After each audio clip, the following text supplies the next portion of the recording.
right, cool. Oh, yeah. Hello, hello, yeah. All right, cool. Mic check, mic check. Y'all good? All right, cool. Hello, welcome to the Embolden Workshop hosted by Early Era Collective. This is Thoughts That Move. I'm Daniel Broxton, your host.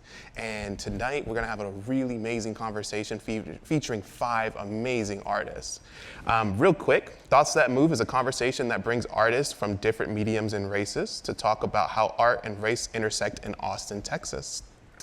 As a disclaimer, I would like to inform you that Thoughts That Move aims to move the needle by gathering artists with multiple experiences and perspectives into one conversation. As such, the perspectives of our speakers represent themselves individually and do not necessarily reflect those of Early Era Collective or the group of speakers as a whole. We're gonna get into our artists real quick. First up, we have Zell Miller. The third. Poet, creative, and theater artist.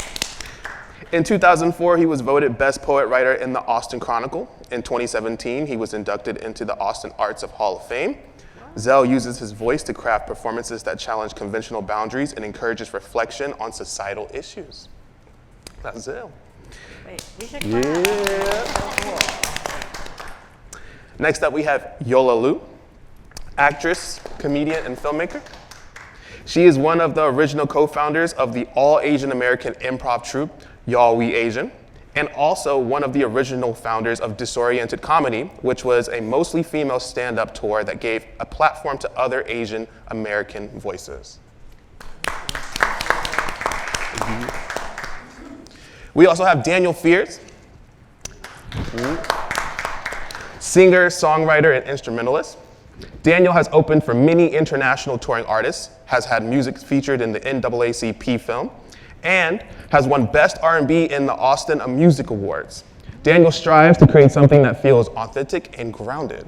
I hope I say this name properly, oh my God.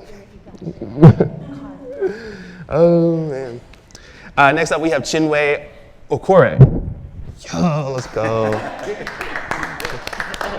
Writer, director, and filmmaker. In 2021, she was nominated Best Austin Filmmaker by the Austin Chronicle. She earned Top Writer to Watch by Movie Maker magazine and is currently developing a feature-length film of her movie, Elephant, which she plans to make her feature directorial debut. That's what's up. Let's go. All right. And finally, we have Melissa Villareal. Nice. Creative dancer and executive director of Ballet East, Melissa served as vice president of community engagement for Southwest Key Programs, has had involvement in opening up many public charter schools, shelters, and worked for the State of Texas Supplemental Nutrition Assistance Program for the aged and disabled. Melissa is committed to inclusive project management solutions that empowers individuals and teams at all learning levels. And I'm Daniel Broxton, one of the co-founders for Thoughts That Move, also co-founded by Lauren Faudree and Stephanie Patrick. And finally, happy Juneteenth weekend. This conversation is always an amazing conversation. In the past, we've had some amazing artists. I'm looking so forward to hearing from our current artists right now, and we're gonna get jumping into it. Are y'all ready? Let's go. Cool. Okay, so to start off this conversation, I kind of wanted to open up with why do you think it's important to have this conversation right now as Black, Brown, and Asian artists? For me, to just kind of get the conversation jumping, I actually think it's important to have this conversation because information is key and the next generation watching this can learn from us. And the people who are like just unaware about what goes on in Austin can watch this and go, hey, I can be a solution to the things that are happening here, or I can help be an impact. I can help be part of your journey, your artist journey. I mean, from me being a native here, I didn't get to see other artists that look like me have the tough conversations or even have inspiring conversations about what it means to be a Black artist in Austin, Texas. Right. So I think that's why it's important to have. Someone's listening, and I think it's gonna do them a lot of good to know that there are people who feel this way, there are people who offer solutions, offer ideas this way, and that it's very possible to be able to create art without worried, being fearful of the way you look. Yeah. Well, I'll piggyback on what you're saying in terms of why is it important to have the conversation now. I think because we don't have these conversations with these group of people. Black people have conversations with black people, brown people have conversations with brown people, Asian people have conversations with Asian people. We operate in silos in Austin, and I don't know if that's specific to Austin art scene, but even silos in terms of like, that's the dance community, that's the filmmaking community, that's the theater community, that's the music community. They get everything in the eyes of everybody else, right? So we don't have those conversations. So I think that this is an amazing start to breaking down those barriers and doors, and I think we're going to realize that we're all struggling with the same things. We all are having joy at the same things, and there's so many more commonalities, but we don't know that because, you know, I call it the Willie Lynch mentality, that they keeping us separate, and then we keep ourselves separate, and then we pile on saying things like, okay, well, the music community gets all the money and we don't get anything, or the theater community, they get money. No one talks about dance community. No one looks at comedy, but you know, we're all artists, so we never get in the room and have those conversations. So to have them publicly is awesome. So I think that's why it's important. I want to add, because you mentioned how every different form of art make conception of like who gets more funding. I made the same kind of assumption, like, because when I see grants, I'm always seeing like the fine arts grants, and I'm just like, well, what about the artists who don't make, who don't paint? But I wasn't aware about a lot of resources until somebody who was receiving grants, like, no, you can get this resource too. Like the City of Arts the City of Austin Cultural Arts Division, although their language isn't really geared towards filmmakers, it is accessible to filmmakers to receive those grants. And I would have known if another artist told me, there's an opportunity for you too, and they're just like, have to write your grant like for the audience who's reading this.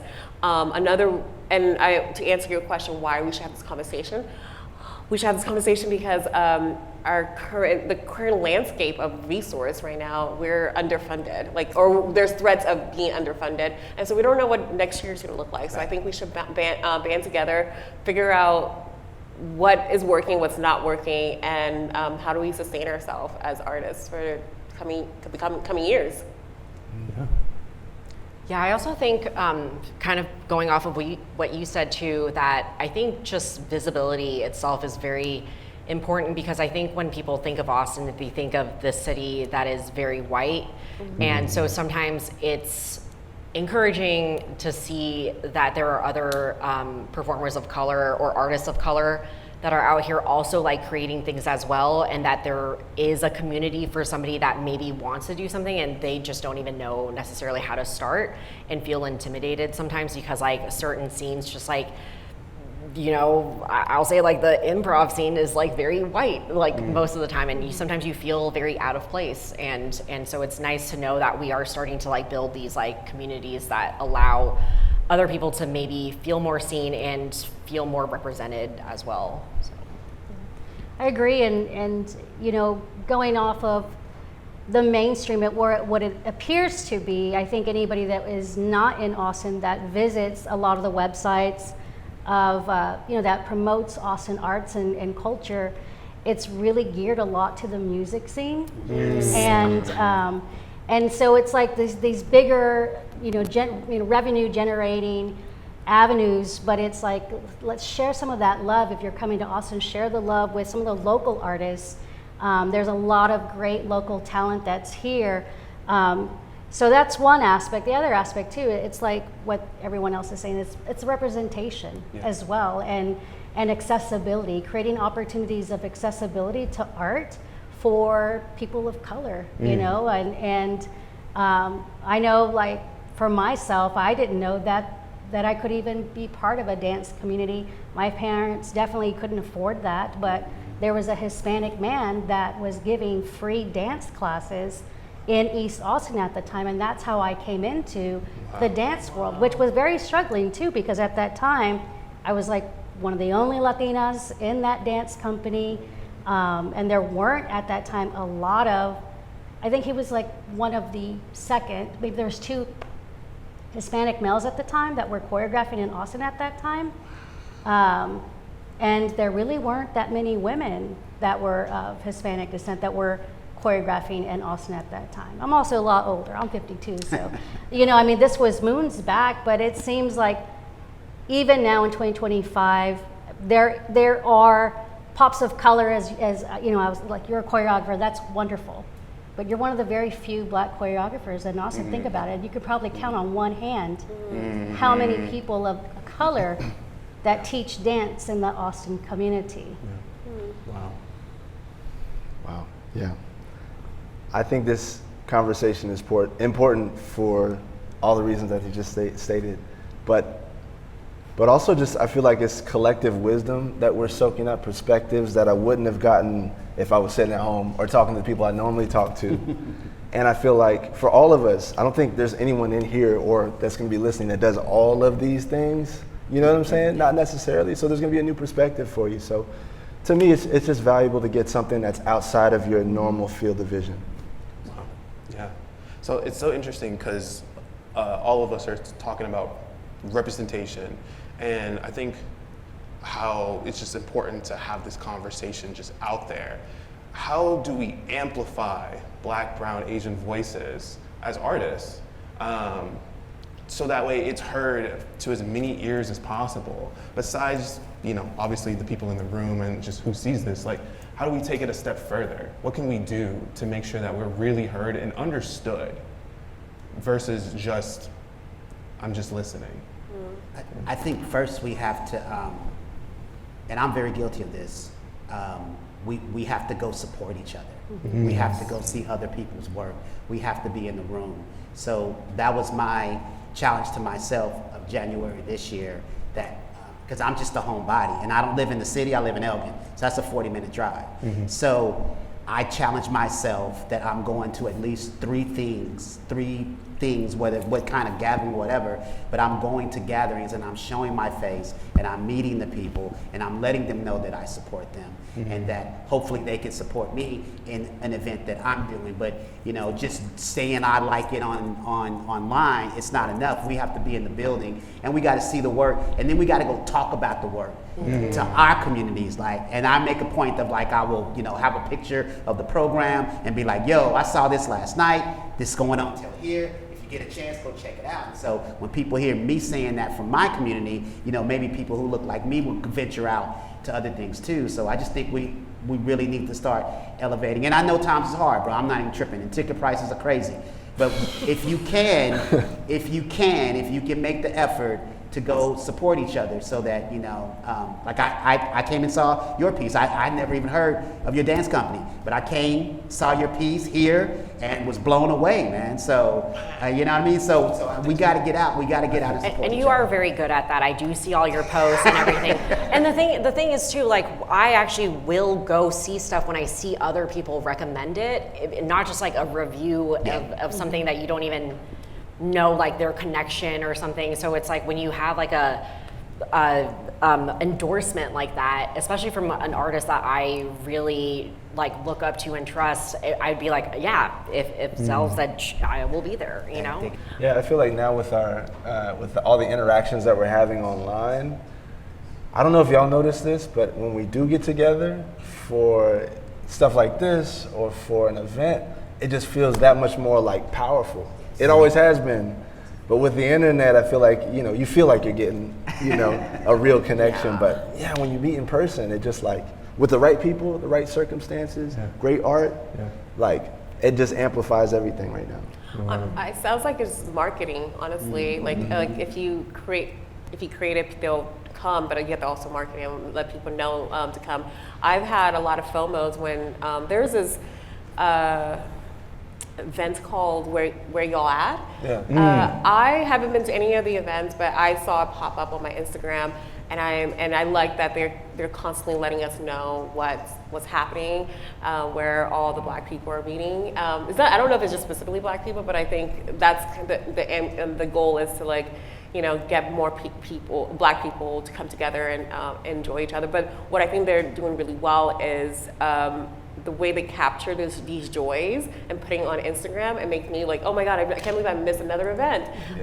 So that's helpful. But I do want to challenge us though. I know the question is about what we need to do, and it's hard for me to wrap around what the solution is when I'm the one I have to answer my problem. Right. And so I think it's like the one thing that's unique about Austin is a tech hub, and is the one hub where I've noticed like the people on top don't actually funnel the money back to the art. Like, because I've lived in Baltimore, I live in Dallas. Like, there's just this interesting relationship between art and commerce, where like the billionaires or rich people want to wash their money and then they just give it to artists, you know? So I just feel like I don't want to be asked how you can help me. I just kind of want to be like you have to incentivize these rich people. Yes. How the hell are you going to support the artists? Because why are you here? Yeah. I was just talking to a friend about this. She and I are both from Houston, and there's like a really big art scene. There's infrastructure for that exact thing. Yeah. And I wonder, where is that infrastructure in Austin? It doesn't mean that no one's getting that kind of money, but I think there's a framework. Yeah. And I feel like that's one of the things that we, or at least speaking personally, like that's one of those things that I definitely want to strengthen. I think every good arts organization has a strong framework. Yeah. Like we understand when we get money, we know where it goes. When we have processes, we have our own processes for creating things, for imagining things. You know, it's not just like going as hard as possible. And I'm saying someone who does that, you know, it's processes that we can repeat this and do this for the next 10, 20, 30, 40 years. And I think that's something that is definitely needed on the individual level, and hopefully for Austin at large, for people of color, for creatives, we need infrastructure. Yeah. Well, I think we're at a crucial time now because they just created the Acme office. They moved away from the economic development, and so instead of answering, did we all answer the survey that went out? Did we send it out to as many people as possible? And are we making appointments to going down there and knocking on their door and saying, hey, I'm here. I know you're starting new and you're trying to figure this out, but like, can I get a meeting? Can I have a voice? Because I have something else to say, because that survey didn't do it for me. The questions that you asked in that survey didn't address my issues and my needs. So how can I get my voice heard with the city? But if I'm doing that by myself, you know, it's easy to turn me away. But if I knock on the door and then Melissa knocks on the door, then Daniel knocks on the door, you know, maybe we start to get so we need to organize as artists, and we need to get rid of these silos, and we need to figure out that we all have been hurt by the funding situation. Now, how do we fix it, and how do we build? Because when I travel out of the city or the state, like, and I'm where you from? I'm Austin. People lose their mind. Oh my God, it's so amazing. Oh my God. I'm like, whoa, bro, what Austin are you talking about? So the reputation is there, but now we as artists need to organize, and we need to make them work for us, and then they need to be honest and true to this reputation that we've helped them build around the world of what this city looks like, art-wise. Yeah, and I think that it's the way Austin itself, the way this city markets itself. Like everybody, like you're saying, they go wild over South by Southwest. They go wild over, ACL, the film festivals, you know, the bigger ones, because there's also like Cine de las Americas. That's big in the Latino arts world, but it doesn't get as blown up in the art scene of Austin like South by Southwest, because of funding, like what you're talking about, that infrastructure. I mean, a lot of these people have to apply for grants to get funding, unless if they have philanthropists. And I'm sure that these top dollars are funding things like that, because why? It grows their business. But perhaps one way for a call to action is creating an Artists of Color coalition. Because think about it, does everybody here have enough money to market because market costs money. But if we maybe create an Artists of Color coalition, do what Zell is saying, like market each other, hey, I've got this going on, or go check out my boy Daniel, XYZ, put it in our program booklets, QR codes, whatever, promoting each other's work on our program booklets, like upcoming events, go check out this, go check out that. And then, I know we talked about this the other day, like understanding what everyone's talent is. I mean, Zell may be an amazing, well, you've got a videographer right here, a filmmaker. Exactly, right there. Who probably could whip up quick videos like this if you record yourself or a gig and can piece something together, like almost kind of like bartering with each other and look inward of resources, since the dollars are not there for this infrastructure, to build what is needed to continue to preserve artists of color in Austin, so that we can promote and blow our own selves up. Wow. So then, that being, we build it ourselves, we control it ourselves, we control the narrative ourselves, we take it where we want to go, and Austin can either be part of that partnership with us, or it is what it is, right?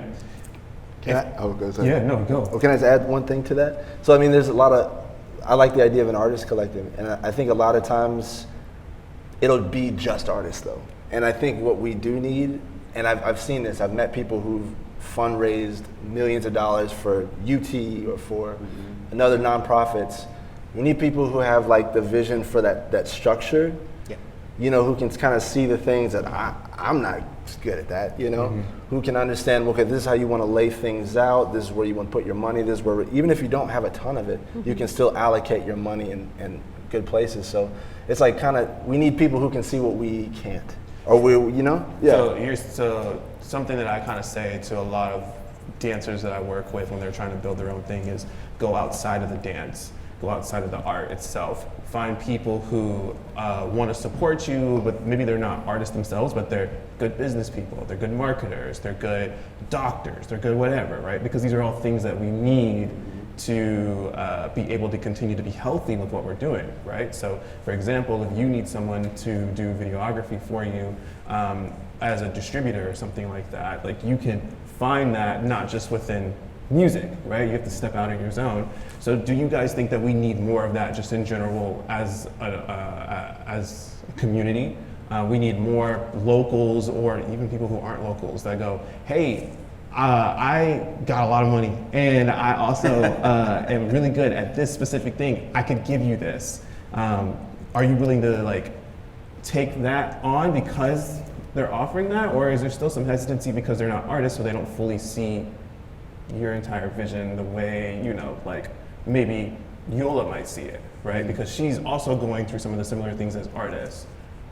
Do you feel like, okay, this controversy, maybe this isn't a way, but do you find a way to make your vision clear to that person, or allow them to be able to access it quickly? You think if, even on a basic level, we were talking about concert, tickets earlier. If you're going to a website and it's just I click this button, it leads me to the wrong place, and after about 15, 20 seconds, no matter how much you wanted that, you might get a little frustrated. Yes. Yeah. You might take your business elsewhere. Yeah. And so I think that's an important aspect too. How am I sharing this in a clear way so that people who I think would be in alignment with me would understand and want to tap in? Or am I doing it for me? So I think that's really important. How are you translating it? Yeah, and that's kind of what I'm trying to pick your brains on, because I think there's a disconnect with people who move to Austin and people who are locals, even locals of Austin, who want to be a part of it, want to help, but they don't have the clarity that you're saying. How do I make this a clear vision for you to be able to fully support me with the tools that you're offering? Does that make sense? Yeah. And so I'm curious, how do we mend that almost? How do we fix that, especially as people of color? It's very important for us to be seen and heard as artists, but there are so many people who are coming here who just don't know about us, right? Or people who have the resources and the tools to help us that aren't artists. but they just want to be a part. They just want to help. But there's this disconnect happening. I know we mentioned marketing, and I know we mentioned just overall working together as a unit. But like, how do we make that picture clear for them? How do we make it, and honestly, without the need from the city, just as a community, how do we do that? I think, but so, yeah, how do we do that? But we first have to, everybody wants to be a chief. So sometimes you might have to just sit back, you know, and play a different role in this thing. So when we're putting this artist coalition together, we need to be clear about, right, we don't just need all artists up on here. We may need a lawyer, we may need an accountant, we may need, it's almost like when you build a board, right, for your 501(c)(3), right? Yeah. So, but another thing too is, I feel like if there was some annual gathering Like a summit. of a summit where we could all have a conversation, because what I see very clearly is that groups come here and they immediately rebuild the wheel and they ask no questions. And it's like, bro, I could have told you I got 3 wheels, and if you would just put your 4th on here, we all could ride, you know? So we don't have that conversation with each other, right? So there's so many people want to rebuild the wheel, then they start over, and then they're young and exciting, and it seems like that's where the light goes to, because they're young, they're exciting, and then a couple of years later, there's another young and exciting group, and they're rebuilding the wheel again. So we never have a history of the work that we do, and no one talks to the people who have been doing the work consistently and brilliantly and beautifully for so long. So no one's having those conversations. So the elders can't get to the news because there's a disconnect there. But in terms of, there are people coming and they don't know where to go so that they can help. So if I come to Austin and I saw your show and I really like it, but I don't know how to reach you, there's no like clearinghouse on how do I get to you if I want to do something. So maybe that's part of the artist coalition, that there's a list of artists, and then maybe you list your needs out where people can just click on and be like, oh, Zell needs a space. Boom, he wants it during this time. And another thing too on that, we don't have conversations with each other, so we wind up producing work the same freaking month or week, and then we split our audiences because we're asking them to go to 4 different things. I did a Juneteenth event last week, I'm not gonna say where, but literally within walking distance, it was 2 events, 2 separate things, and people were confused, and I was a part of both of them. So people walked into one and realized, oh, it's not the one. But you're here like, oh no, that one starts at 3. And then it's like, but it's literally like feet away. So I'm like, why couldn't the people who put this together just have a conversation and say, hey, from this time to this time, I'm gonna do, because it's in celebration of Juneteenth. But it's just, we don't talk to each other, man. And again, there's no clearinghouse of, and if there's a way that we can say when you're doing something so that I'm not doing something the same time you are, or within weeks, and we're splitting people's money and we're asking them to support us, but they've already supported something. So so that artist coalition, a clearinghouse, and maybe a list of things in those artist groups, and just having conversations, some summit where we could all come and have a conversation together. That's amazing. Yeah, well, let's get that started, man. I mean, I would even challenge us or this artist coalition that if it comes to fruition, I'm gonna put it out there, when it comes to fruition, partners also with the larger scale theaters like the PAC, like the Paramount, like Zach, that have strong followings, that have like these circle memberships that give $5,000-$10,000, because that's how they stay, afloat, grants or no grants. And ask them, and I know again, it's what, $1,000 for a whole page or whatever the marketing cost is for the ad. But even if we build a website of our own events, calendar events, who's who in Austin of these artists, and just say, give me $0.25 of your program booklet with the QR code that says, look up what support local artists of color in Austin. So that way those audiences get to know what else is happening. Because the people are there. I mean, Yes. Alvin Ailey Dance Company comes to Austin like maybe every 5 years, and the who's who of Black audiences are there. Amalia Ballet Folclórico de Mexico is at the PAC. The who's who's of Latinos are there. So it's like the audiences are there, but why aren't they supporting the local arts? How do we tap into that? How do we tap into those communities? Because there's not even just like, well, you know, why don't you come to us? But also like, if you came to this, you would really enjoy. Right. You know, it's like that whole like. They may just not know. Yeah. Because what communication is out there to let people know that we're doing this? Right. I get that a lot. Like, oh my God, I didn't know. How did what? You know what I mean? And it's like, and I gotta really shout out Daniel Creech, rest in power, because his amazing website brought people to my show from San Antonio, Houston, and Dallas. So I had a huge following of people, and then the city economic development, part of your grant is very slick what they're doing. Part of your grant, they make you have to register your show with this Visit Austin website. Yes. And I think Melissa made the point of, we as artists don't know the numbers on that visit, and the Visit Austin are not talking to us about which shows are getting looked at. This really worked well. All we know is we go to Visit Austin. I will say that I had a mother and daughter come see my show, and they were here to see Kesha.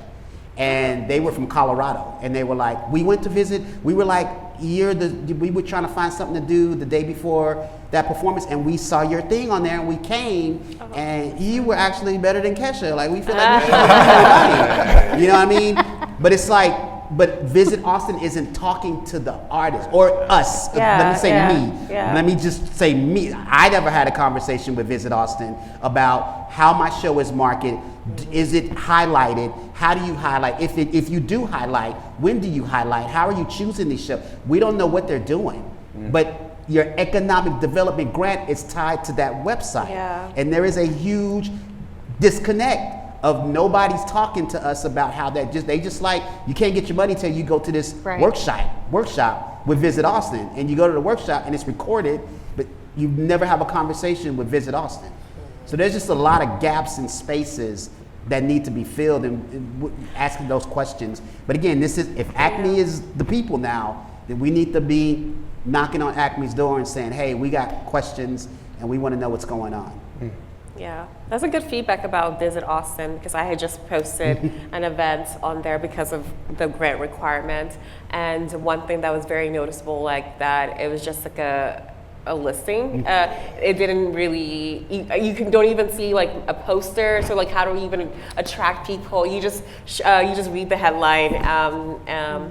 And then I created an event listing on Do 512, sorry.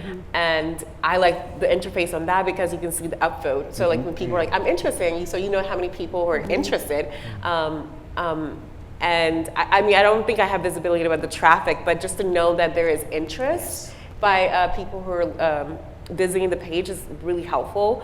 So I really hope they do something about it. And another feedback we can definitely, I like what you said, is the communication about who's doing what events. If our grant is tied to this website, it would behoove the administrator to like, hey, so you're doing an event this day. We're not going to approve it because something else is happening that week. I would love to connect you to organizer. That would be helpful instead of just like approving because so you get more things happening in Austin. Like that's not helpful. 1,000%. 1,000%. You don't have to compete with each other. Absolutely. Yeah. And even if your thing is happening that week, they can let you know, hey, Zell, we see your event is happening this week. We're going to highlight it. We're going to highlight it with these other 8 events that are happening, like the Chronicle does, like for the week, you know. And then that would make me want to give more and put more into what's going on. But it doesn't feel like we're being supported in that way as artists. Who is that person that you just talked about? Like Darnell. earlier? Darnell Creech. Darnell He passed away this Yeah, he year. passed yeah. away. Wow. Yeah, yeah. Another thing, I think we talked about basically what a summit, and how we need to diversify the people who are involved and engaged, like a board member. And I think you mentioned something about a lawyer. Was that you? No. Somebody mentioned like, oh, like have a lawyer, have Daniel somebody else. Broxton. I think that's a great idea. And I think Melissa, you mentioned the Long Center. They have access to so much the benefactors. So we should be partnering with these historic legacy organizers and like, hey, can we host a summit here? And people know the Long Center, so they'll come to this Long Center and see all of us. Basically, this whole thing happening should be happening at these legacy institutions, so that the people with money are there. I mean, because it also, by these organizations doing that, those theaters, again, it creates accessibility, because maybe a family may not be able to buy a ticket to the Nutcracker, Right.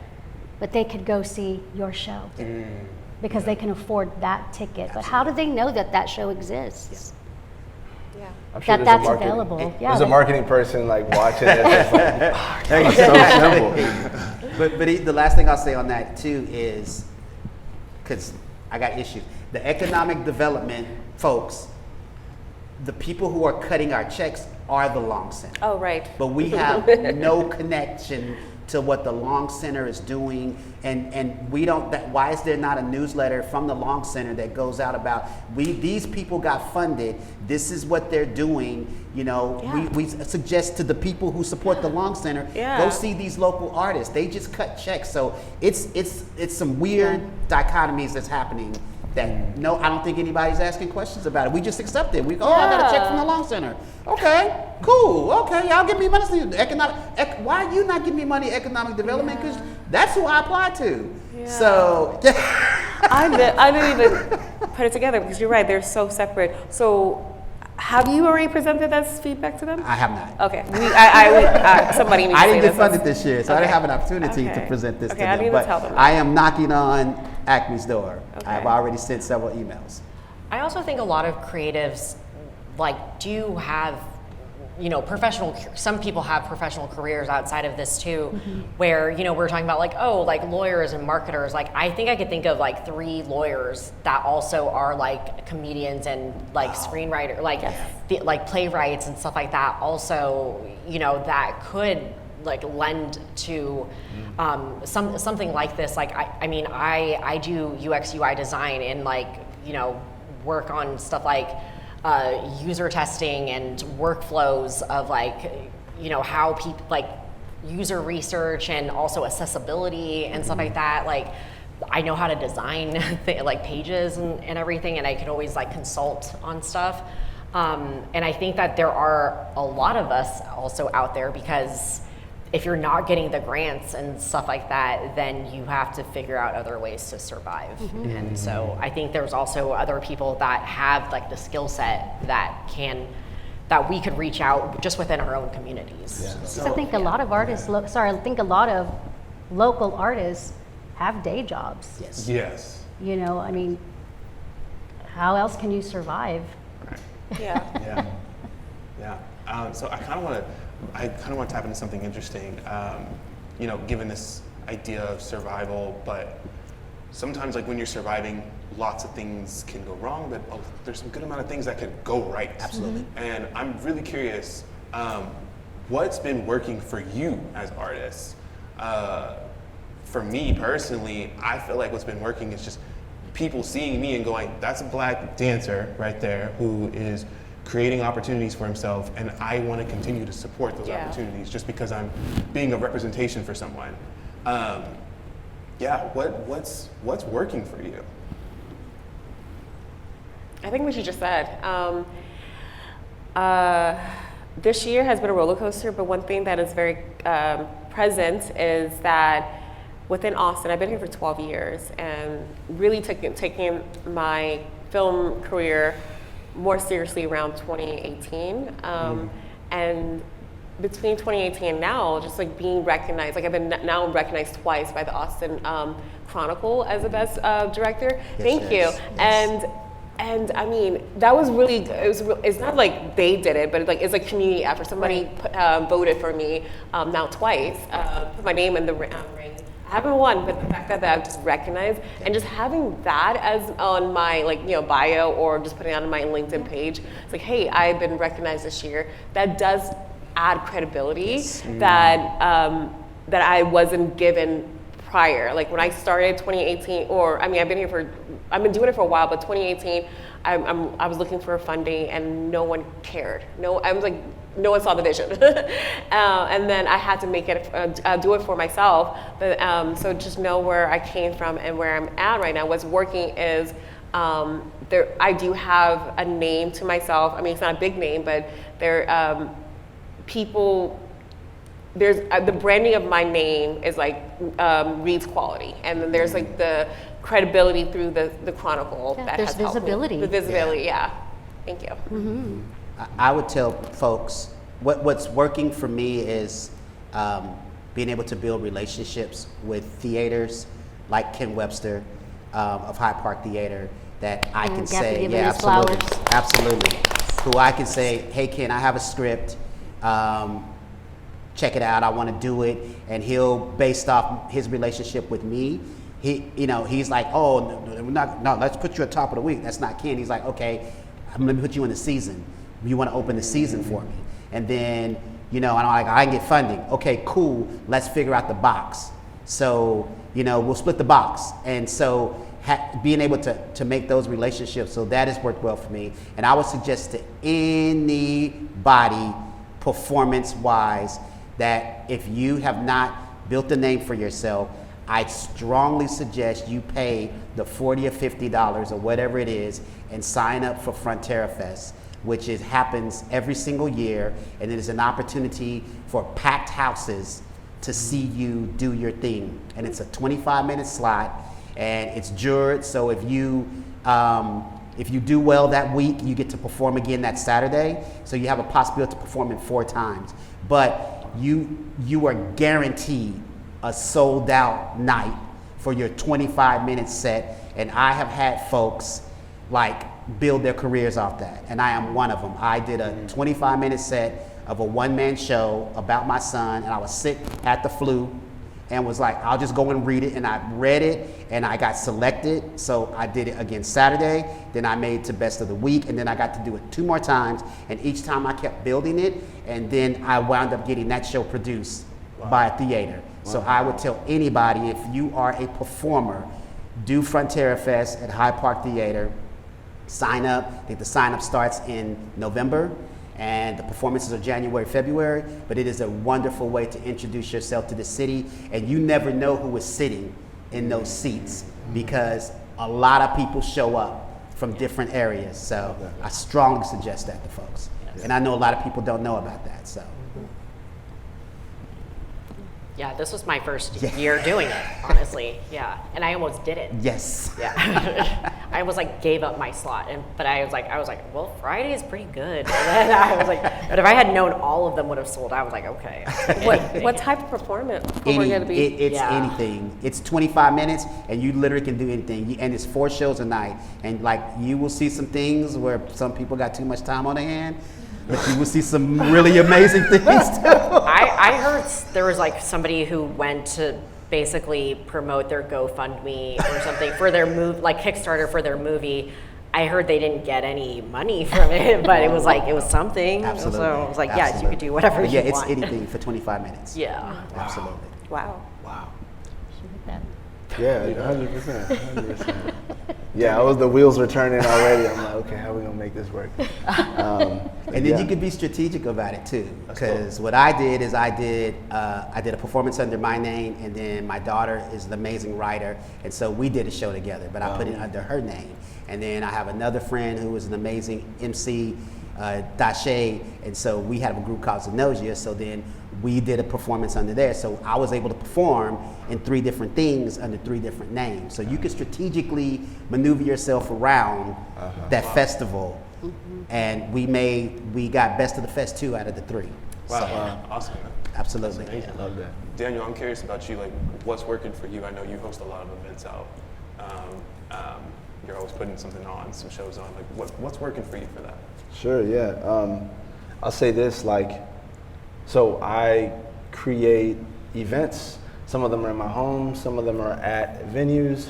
I've been doing this for the past few years, but I try to make something that feels really special, something really memorable for people. I could just do a concert, but for me, I really want people to have an experience, not just the music, but to like feel what it feels like to be in this sort of world, you know? And so I'm really conscious about the type of shows that I put on and the places that I play. So lately I've been doing things on a more regular basis. So previously I would do these huge shows that I put my money in, lots of money into, lots of time, lots of energy, and they know this, but like, you know, as soon as we're finished, the people are like, oh my God, that was incredible, I loved it, da, da, da, da, da, da. When's the next one? And I'm like, it took everything to get that off, you know, across the finish line. What are you talking about? Yeah. So now it's like, okay, let me do some like smaller lifts, but still like effective.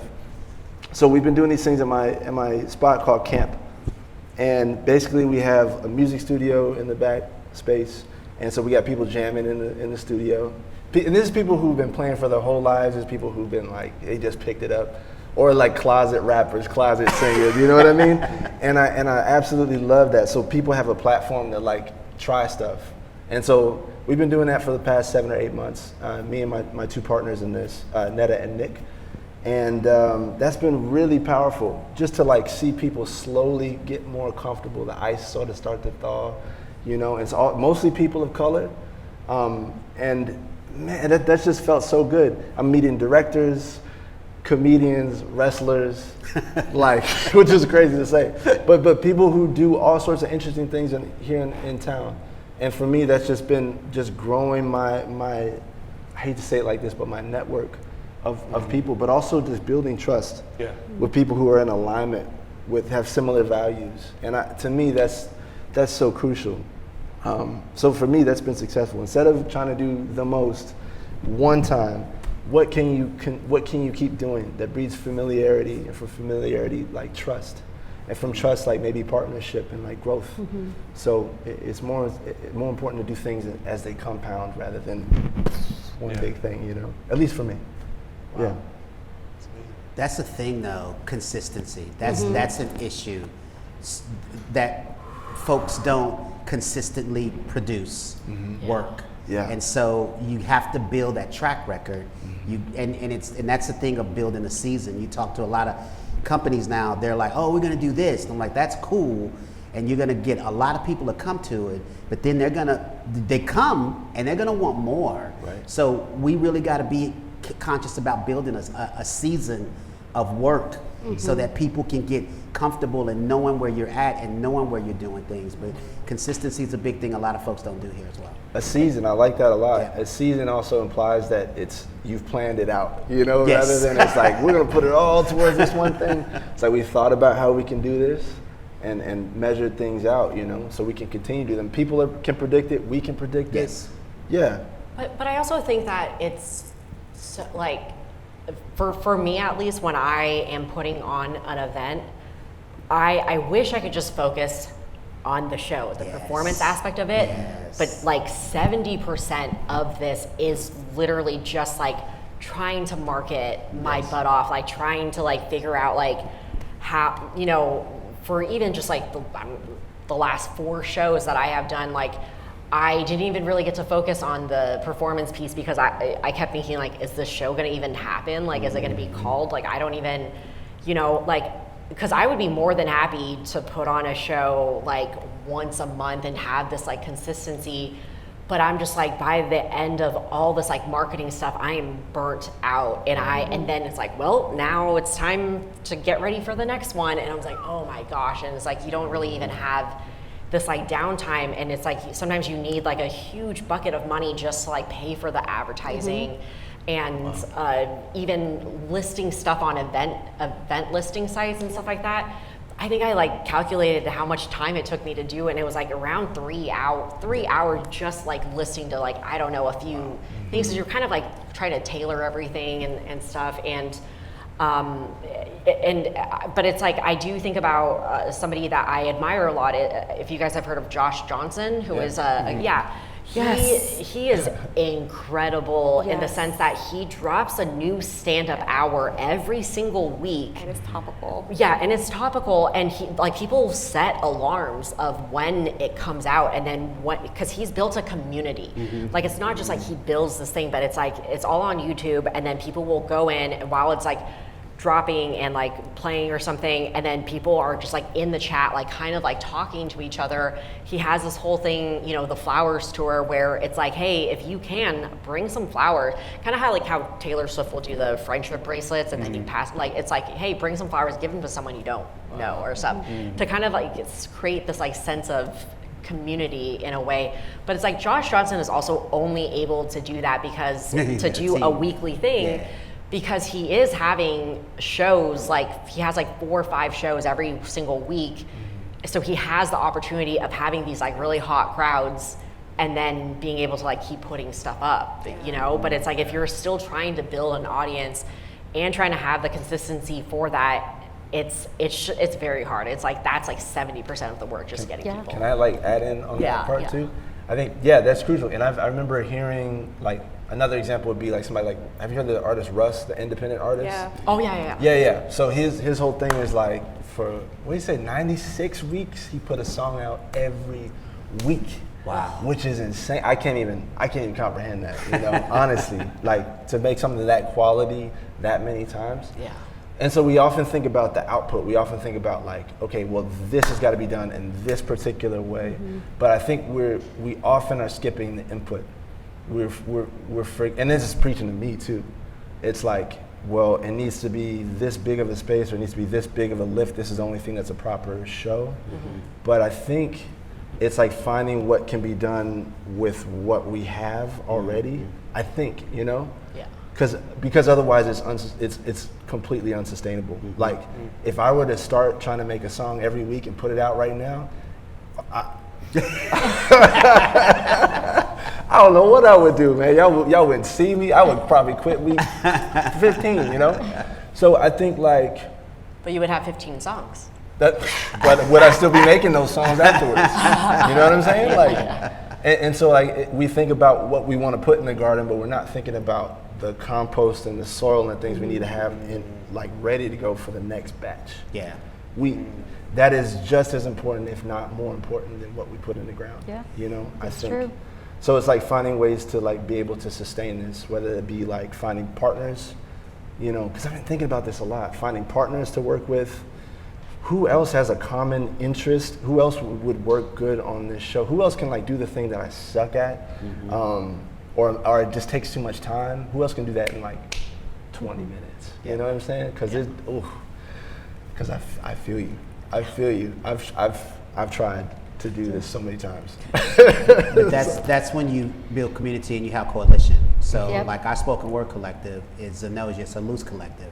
So if we wanted to, we could put out something every single week because there's 7 of us. Wow. Yeah. So, you know, if we wanted to. For me, it's generational. I'm old, I'm 54. So I am slowly coming around to this like content, because I'm like, I have one of my partners in Dashe in Zenosia. He's like, man, we just gotta keep. And I'm like, but it ain't good. Like, it's not rehearsed. Yeah. Like, we can't just like, no, like what, you know what I'm saying? And I'm like, I'm not gonna just go up in a venue and like, okay, we got the gig, but okay, let's rehearse. No, we don't need to rehearse. No, we need to rehearse. Like, that's my mindset. I'm old school, you know what I'm saying? I'm like, it's gotta be quality, and I'm slowly coming around to this new world of like, it ain't even like, it's just content, consistent content. And I just can't bring myself as an artist to be like, I can't put out bad. I can't. Don't. I've been struggling. It's even harder. As a filmmaker, I mean, I envy y'all's path because I feel like the barriers are not as high, the cost for it. As a filmmaker, there's so many like iterations to get to the final thing. But I will say, I think I've been asked to like, you know, put myself out there, like get on I have a TikTok account, but I just like watch. I can't put myself to creating things because I value what my art form is. I don't want to be just content that can just be disposable. I do come from, I do come from that like generational mindset that like quality is more important than like quantity. And I think it's more appreciated. So I also come from a generation where we waited for albums, and 5 years is good enough between albums. So I'm sorry, I don't think the content, like just keep putting out content doesn't matter. But I think for Russ and for Josh, what's distinctive about them is that they were doing that at a certain peak of their career. It wasn't like early on. Right. With Josh, like I didn't know that he is on the Daily Show, so that definitely does help. But I think to even get to that level, to get to the Daily Show, you have to be good at like what you're doing. And he's a good public speaker, so he's able to do that every week. And it's like he's putting his 1,000 hours in. Right. And I think if I'm looking from that point of view, just putting in my hours, then that's different from like the actual art form. Yeah. Yeah. I mean, it's also the way things are marketed and the way people even look at marketing too. I mean, before it's like if you just put a bunch of words, nobody reads anymore. Nobody wants to just look at a flyer. They want video. You know, people want to see what it is all about. So perhaps we do like Frontera Fest and commit that 5 minutes, a 15-minute set, you bring in a new emerging artist to help people, let people see who this person is. You know, I mean, bring in a new emerging, you know, choreographer so that way people understand and start helping them to build the audience. I mean, maybe that's a thing. I'll tell you recently, I'm gonna switch gears, like, and I hear you, yeah, because, you know, we all have day jobs, right? And then so it's like, we don't have as much overhead as the bigger artists in Austin that do. And so it's like, you are writing your grants, you are creating the art, you are managing your budget, you are also making sure you do those final reports, hit all the check boxes. You are, you know, also doing the marketing, and it's not just one place. Like you have to have a list, do 512, Eventbrite, Facebook, like all the different places that, and then trying to engage the people that are performing with you. Hey, can you share it on your page too, so we can all get more people? I mean, it was a running joke, you know, with Ballet East, but I mean, in a loving way, I would tell the dancers, make sure you market the show so that people will come see you, so you're not performing to an empty audience. And they'd be like, what? And I'm like, yeah, I mean, like, because it's me, I'm the one that's marketing it. So if I tag you, accept it, you know, so that way it can pop up on your feed and create the algorithm, you know. So it's all that. But I will say recently I retired Ballet East in December because honestly I just got tired of the challenges, and there's a whole bunch of things. Rent on space, it's insane. And I was just like, I'm tired of creating art just to check off a box. And I've been doing it since I was 14. I'm 52 now. I just don't want to play that game anymore. And so now I sit on boards and help people that are needing help, like with this marketing stuff. I mean, even, you know, a choreographer she's like a choreographer, a foundational choreographer in Austin, and I recently just joined her board, and amazingly, she's knocking on Acme's door and holding them accountable, because she was really upset, as a lot of people were, and a lot of these foundational dance companies and artists in Austin that did not get funding, that have been around in Austin for like more than 30 years, that got funding cut this last fiscal year. And you know, there's a generational gap of technology. And so I was just like, I looked at her stuff and I said, I'm gonna manage your marketing. That's what I'm gonna do.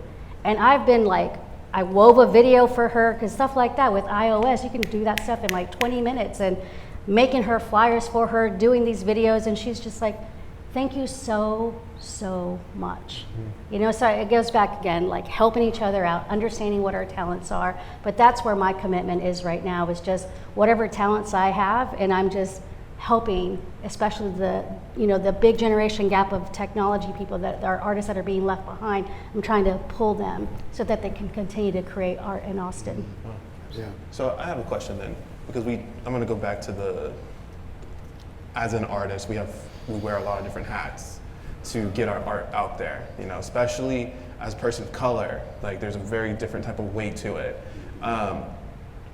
but there's the flip side of like, when you're having to do all these logistical things, it gets very difficult to start to voice your, use your voice for important conversations, important topics, things that can already be exhausting and draining.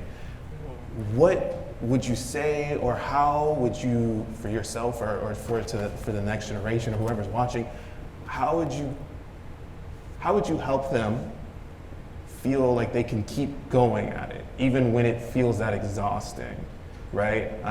How can they continue to use their voice to talk about, things that are tough in the world, right? I mean, we know everything that's happening now, and I think our art is extremely important to kind of like continue to keep our community together, but it gets exhausting doing the marketing and all the other things that go with it. At some point, you might feel like, I don't really want to do this anymore. I don't even know if I really want to use my voice anymore. Right. How do you keep someone's voice alive? I think first off, it's two things, because I don't know, I'm gonna assume, I know how I was raised, and I was raised not to ask for help and figure it out yourself. So that's the way we've approached this thing of like, I'm not gonna ask for help because I'm not comfortable. I'm vulnerable if I ask for help, and I'll just figure it out on my own. And so being married to an analytical person, when she's watching me do this, she's like, how can I help you? And then I had to realize, I had to figure out how to delegate, how to let go. So that's what I would let them know, is that figure out in yourself, first off, be open and be vulnerable and be ready, be okay to ask for help. They're either gonna say yes or no. That's it. And I know rejection hurts, but at least you threw it out there, because if no one can read your mind. And so now, because my amazing partner is analytical, I'm just like, she's like, okay, I do the narrative of the grant, can you work on the budget? Boom, done, I'm already done. So now I'm going to write, and then, okay, I need to figure out ticket sales, okay, I got you, boom. Now I can write the narrative for the grant, now I can get on and make a video every day, because that other part of that stuff, so being able to ask for help, being vulnerable, and being able to delegate and release, because there is this control thing, as I know we don't want to admit it, but there is this, I don't do it, it's not going to happen. But I had to get to a point of like being able to release and let go. And so teaching young folks how to do that, because no one else teaches them that. And also how to deal with rejection. And people are going to tell you no. They're going to tell you no. Now, are they saying no to your soul, or are they saying no to that grant you sent out? They're saying no to that piece of paper. That's not destroying your soul. It's not destroying you as an artist.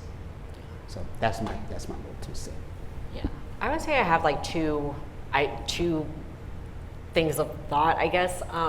The first one, at least for myself, of how I feel like I have sustained this creative thing along with like a professional career for like almost 15 years now and stuff, without honestly a lot of like major wins like in my like trajectory of doing this, is like it wasn't until maybe like 3 years ago where I started just focusing on, am I enjoying the process of making this, and am I getting anything out of like making this? Like when I was making my solo show last year, like it wasn't even about the final show for me. It was about like, I put in probably a good, like minimum like 2 hours each day for about like 9 months of just like consistently working on this show. And then at the end of it, like my whole big thing was like, wow, I can't believe like I was so consistent on just one thing for this amount of time. And then I had like this now product, and it kind of like gave me the belief of like, I think I could like make other things that I have in my head that I was so afraid to do before and stuff. And then so I think when we focus so much on just the output, like whether or not this is gonna win us an award, is this gonna get us into like this big film festival or whatever, when we're just focused on that, like then, you're not gonna maybe have longevity, because there's so much rejection in this field And then the second part of it too is like, I don't think I could have sustained this as long as I did if I didn't have a community of other peers, like comedians, like filmmakers that I could vent to, that I could like go to for support, that would come and support me as well. And a lot of that too is like, go and see your friends' shows, like go see their productions, like go support them, like get your soul like refueled by like other people's art and stuff like that, because then you feel like you're in a bigger part of a thing. And then, what last thing is like, I do think in order to have like, especially like new people, sometimes especially like women that are going into certain fields, let them feel safe in the community that you're in. I know so many women, like female comedians, that have quit comedy because they were constantly being sexually harassed. If they got a really cool gig, the first thing that other male comedians think of is like, who did she sleep with to get that? And then when you're being hurt, like you hear this like on like whispers of this on the side, like it gets to you, you know? And I know, and that's why there's, you know, people always say like, oh, there's no funny comedian, like female comedians or whatever. It's like, well, yeah, because you guys drove them all out. They didn't have a chance, you know? Like, why would they, like, good thing they had like good mental space or something, because, and they quit when they did. It's like, why would you want to be dealing with this like for your whole career, you know? Yeah. So. Yeah, that's real. Anyone else? Thoughts? No? Cool. This has been an amazing conversation so far, so thank you guys for sharing your thoughts. I want to switch gears a little bit. I kind of want to go back to, we were kind of already doing it earlier, but which led us to the Artists Coalition. But I want to kind of brainstorm a little bit more about what other things that we can do to help artists, people of color that are artists, have more resources provided for them. I think for me personally, I want to be a part of the Artists Coalition as much as possible. But two, I think I want to tap into, what was the festival or the Frontier Fest. Frontier Fest. Yeah. I would love to find another way to do that more at even more of an affordable way, right? And more often. So that way people that look like me or like you or whoever can get a chance to shine, to share, right? I think there's a lot of untapped talent, especially in the dance community. There's a lot of untapped Black dancers that are so talented, but they just don't get an opportunity to do it because they can't afford it. Or maybe they don't have the time because they're working, or maybe they just don't know. There's just not enough opportunity. There's only one show that's happening. Yeah, so what else can we do? What other ideas can we put out there to get something going? Someone might be watching this and be like, I'm on it. So I think for people that, so one, what you're kind of also talking about is something I've been thinking a lot about too, that so much of the art that we see is from like people of maybe a certain income level, of a certain privilege that comes with it, because, you know, like I'm very like fortunate to be able to have like, you know, like a tech job, so I could fund a lot of my stuff. Like people will always be like, oh, you're always creating stuff and it's like really cool. I'm like, yes, but that's because I'm like self-funding a lot of this myself and everything. And I know not everybody gets to do that, but I also get to like take classes, and I get to, you know, hire like professionals to like look at my work, at my writing and stuff like that. And I know not everybody gets to do that. And it makes me sad sometimes, like thinking like you could have like the greatest like musician in this small town in like Kansas, but they just like can't even afford like music lessons, or like they have to work a full-time job to support, you know, their family and stuff. And then so they never get seen, you know. And so I'd be happy to like teach like a free 6-week class to other people. And I think like if we open up like ourselves as like, hey, we're approachable and we're willing to like mentor like the younger generation, I think that could really help like other people start getting more things. Like even when I was doing like Yola Asian, the first show that we did, we had to have like 3 other white improvisers in the improv show, because found all the Asian improvisers in Austin, and there was only like 4 of us at the time. I'm not even kidding. And then so what we ended up doing was like there were a few people that were like in like the level 3, level 4 classes and stuff, not like as established. And so we were like, hey, just join us. We're gonna use this almost as an incubator in a way. We don't need you to be really good. You just have to have like a passion to like want to get better. And because of this, it's like, just come every week. We're gonna cover the coaching fees and stuff like that.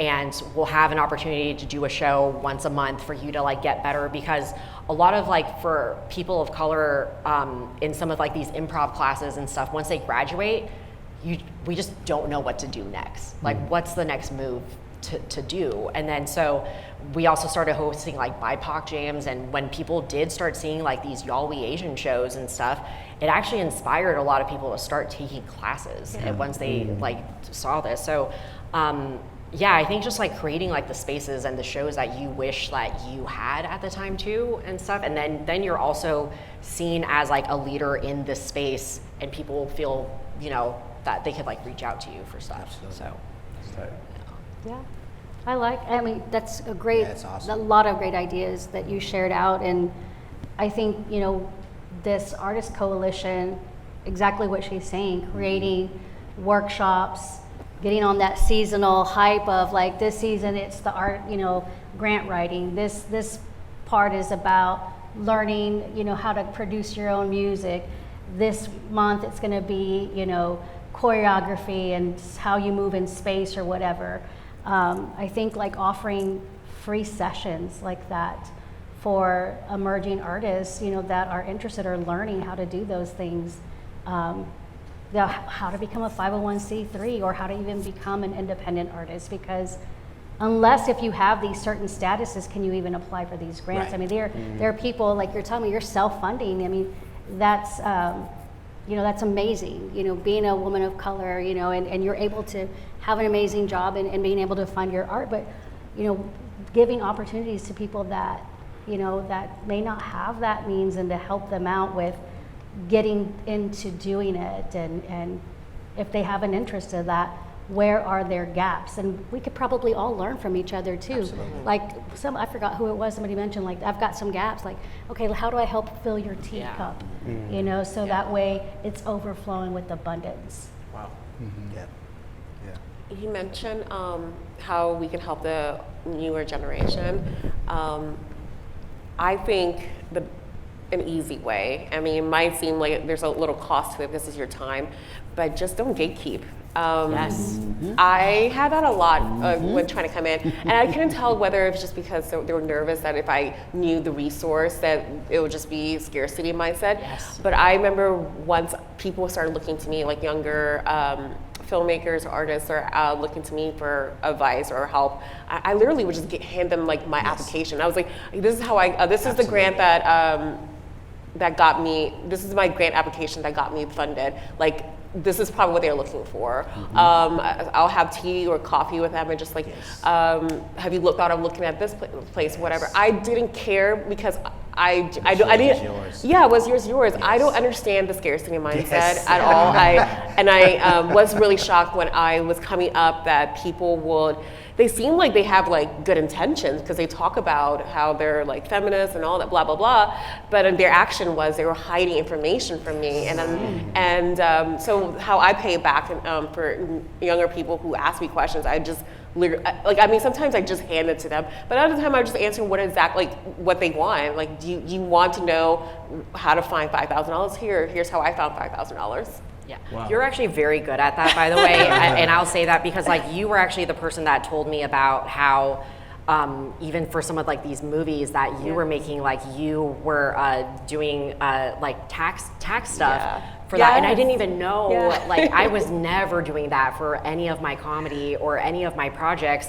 And then I was like, okay, I need to start tracking my expenses and stuff. And I didn't know that you could technically go under as like a DBA. You don't have to have an LLC 1000%.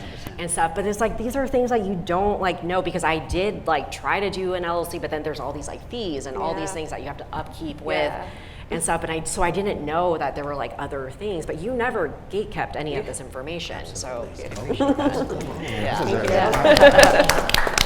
Okay, before we end our conversation, real quick, give me a call to action, whether it's to the people of Austin or for yourself. I'll start real quick. I would like all artists and anyone that supports artists to just remember one thing, make sure that everyone eats, and kind of playing off of don't gatekeep. Yeah, I think that's extremely important. We all should be able to eat. We all are coming from the same table. It's all good. 1000%. I would say, I think we talked about this in the previous session that we did, but find your skill, find your gift, and find a way to like use that to help other people. And I don't just mean if it's art or if you're a singer or you're a painter, you're a dancer. It's like, what are your other skills? I think mine might be bringing people together or creating experiences. Well, how can I use that to help other people? How can I be a blessing with that? Because I feel like that always comes back like many times over. So yeah, use your gifts to help other people. It'll help you.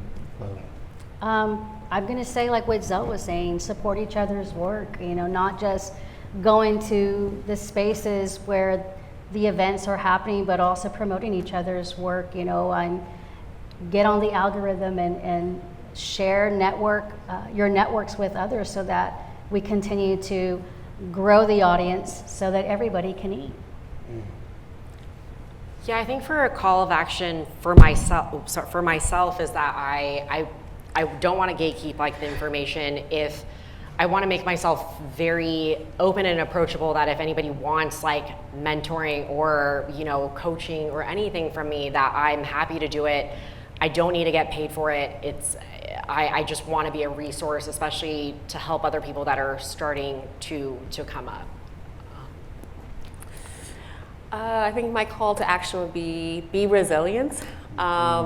There's seasons of rejection. I've been in those seasons, and I let myself feel it. I hate when people tell me, "Oh, Jules, it's gonna be better." Like, no, let me be sad. But one thing about me, I would say, like, I let myself be sad, and then I move on to the next thing and the next project. And one thing I did like what you just said. You said something earlier about when you create expectation, like. You make a project, you're like, oh, it's gonna get into this festival. Yeah. I stopped doing that, and I started laughing now when I'm like, I can't believe I care so much about this, like, because at the end of the day, I like the project I have. It doesn't matter if it didn't get into Sundance or the big one, but I appreciate it and I love the journey, and I'll look back and be like, I'm proud of it. Yeah. My call to action would be to all creatives and people who support creatives and the arts, make yourself known to the City Council, to these people that are holding the purse strings. Make yourself known, let them know what you want, make your voice known. And I would say to a creative, I would say trust in your work, trust in your voice. It is valid, it is worthy, and it is needed. That's my call to action. Thank you, artists, for being here. We really appreciate you. Thank you to Stephanie Patrick for putting this all on.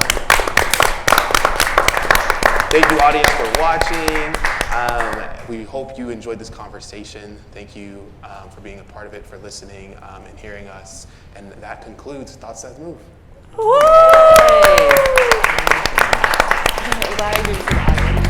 Thank you for hosting.